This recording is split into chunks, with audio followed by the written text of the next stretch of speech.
Roy Suryo lari terbirit-birit mangkir dari panggilan Polda Metro Jaya. Nah kan, kalau sudah begini, tolonglah segera keluarkan surat larangan pergi ke luar negeri sekalian kalau perlu Pak. Takutnya nih, nanti tiba-tiba lari ke kantor PBB atau jangan-jangan ke markas FIFA. Enak aja lari. Dan lucunya, mereka itu nggak mau disebut lari. Bahkan mereka tuh sampai bilang kayak gini, sebenarnya kami siap 1000%, tapi, lah kok tapi?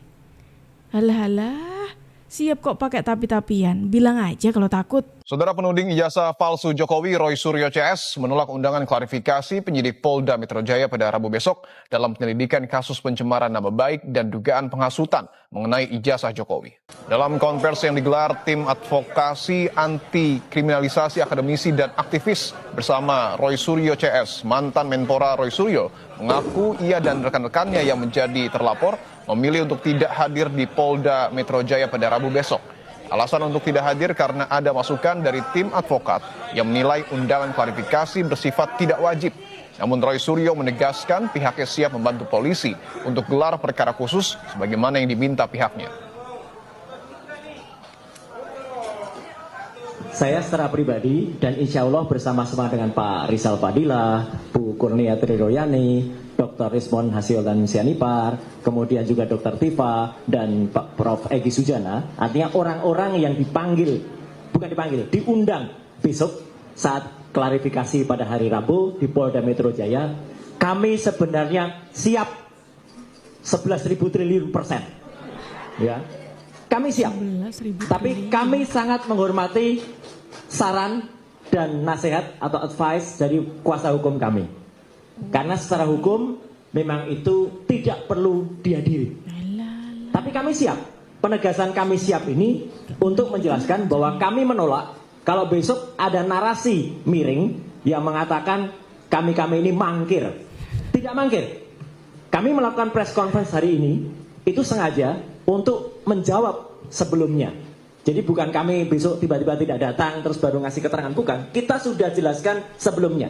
Dan kami akan sampaikan juga pemberitahuan resmi kepada Polda Metro Jaya. Itu yang pertama. Loh, gimana konsepnya akan siap membantu tapi dipanggil saja nggak mau? Gimana itu konsepnya? Kalau takut gitu udahlah masuk akal. Kalau takut terus kemudian nggak datang itu masuk akal. Tapi ini masalahnya siap tapi nggak datang teman-teman. Gimana mau memasuk akalkan tuh nggak bisa gitu loh. Kalau bisa, kalau misalkan siap ya sudah datang saja, nggak usah pakai alasan sebetulnya kami itu 1000 triliun % siap katanya seperti itu, 1000 triliun % siap katanya seperti itu, tapi nggak hadir. Lah kok nggak hadir kalau siap? Ya kan gitu pertanyaannya. Udah bilang aja, kalau takut itu ngaku aja Bung Roy. Kita udah tahu kok. Kalau diklarifikasi, karena nggak ada urusannya kami dengan orang-orang ini. Sehingga kami nanti akan menjelaskan sikap kami, nanti akan dibacakan bahwa kami memilih untuk tidak memenuhi undangan klarifikasi ini karena tidak ada relevansinya dengan penelitian yang dilakukan klien kami terkait ijazah palsu saudara Joko Widodo. Itu yang perlu kami tegaskan. Bahkan kami menegaskan laporan-laporan seperti ini justru akan menjadi pintu kriminalisasi terhadap klien kami. Dan sebenarnya laporan seperti ini yang membuat gaduh Republik ini. Kenapa? Karena orang-orang yang tidak ada kepentingannya bikin laporan harusnya. Karena sudah ada laporan yang sifatnya lex spesialis, yakni delik aduan di 30 April 2025, Saudara Joko Widodo mengadukan dia merasa tercemar dan merasa difitnah, harusnya fokus di situ.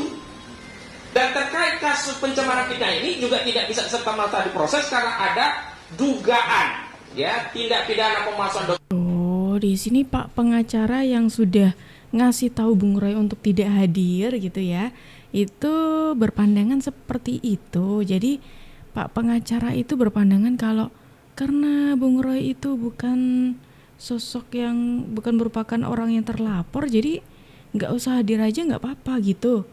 Oh, jadi maunya dijadiin terlapor dulu baru hadir begitu. Oh ya, ditunggu saja ya. Ditunggu saja, barangkali sebentar lagi karena ini udah hawa-hawa baju oranye udah semakin dekat.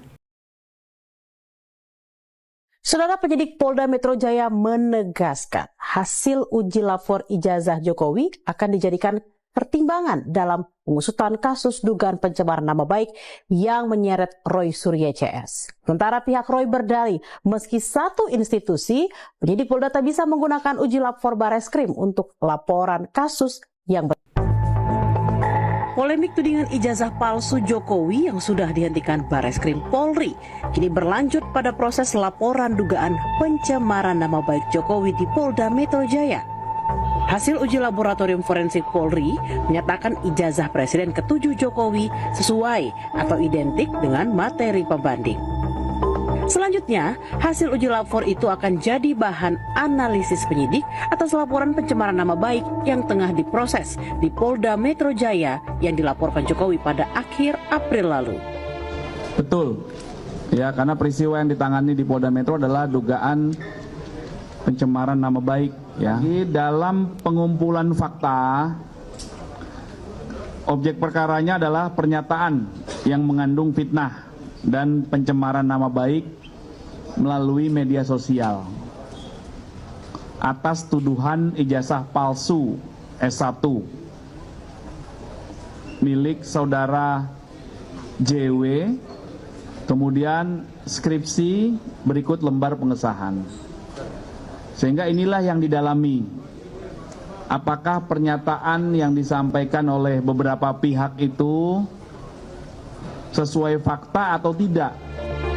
Namun penuding ijazah palsu Jokowi yang ahli dari tim pembela ulama dan aktivis Roy Suryo menegaskan hasil uji laboratorium forensik dalam perkara keaslian ijazah Jokowi tidak bisa jadi bahan analisis penyidik di Polda Metro Jaya atas kasus lain yakni laporan pencemaran nama baik.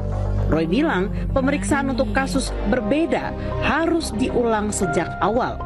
Izin Pak Rizal, saya bocoran dikit. Kami juga sudah berpikir dan sedang kami pikirkan untuk menulis surat. Kami akan cabut BAP-nya.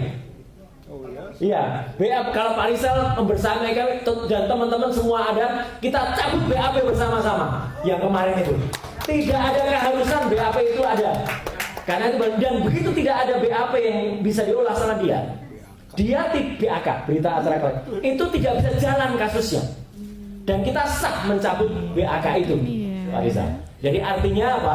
Ini yang mau kita lakukan. Untuk apa? Kalau itu dicabut, perkara nggak boleh jalan. Kalau perkara jalan, otomatis berarti terjadi pelanggaran hak asasi manusia, pelanggaran Undang-Undang Dasar, terutama di pasal 28 ayat F.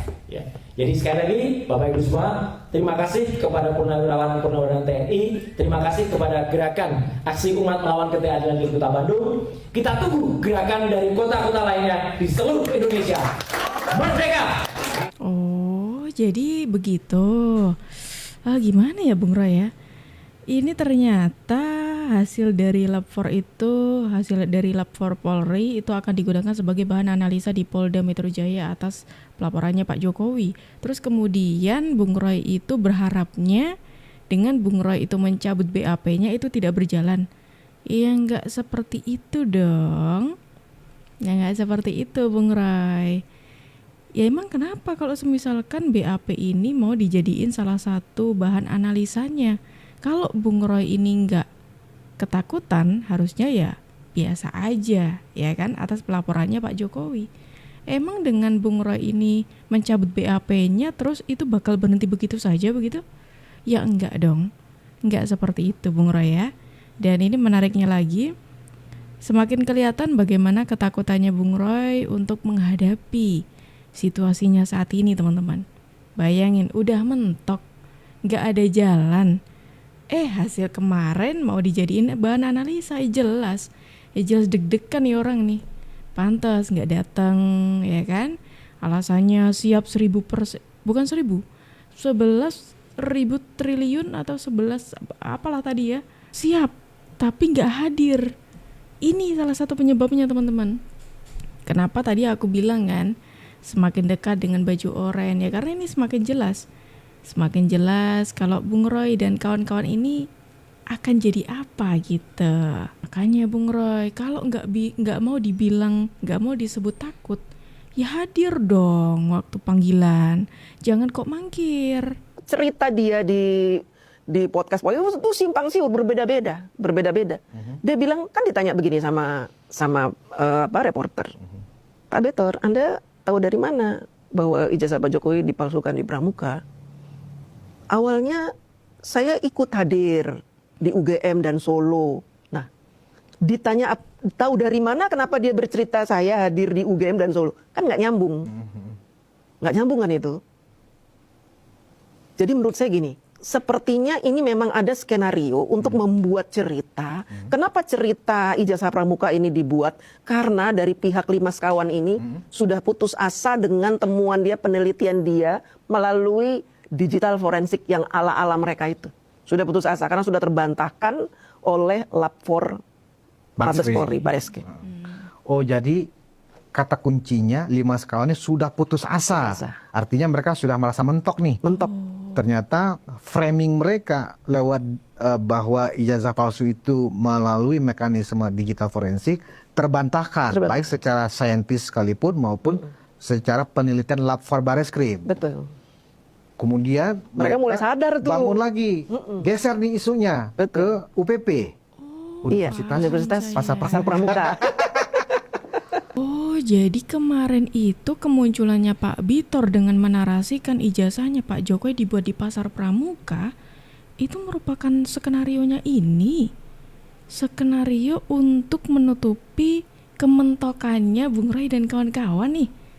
Oh gitu, pantes.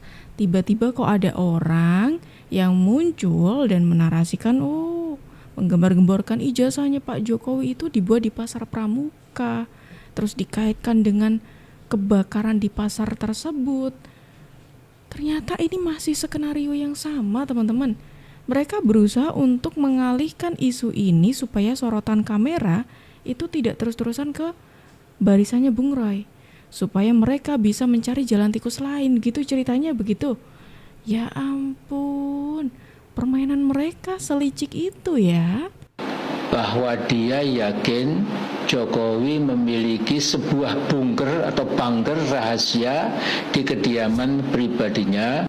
Saya cenderung percaya.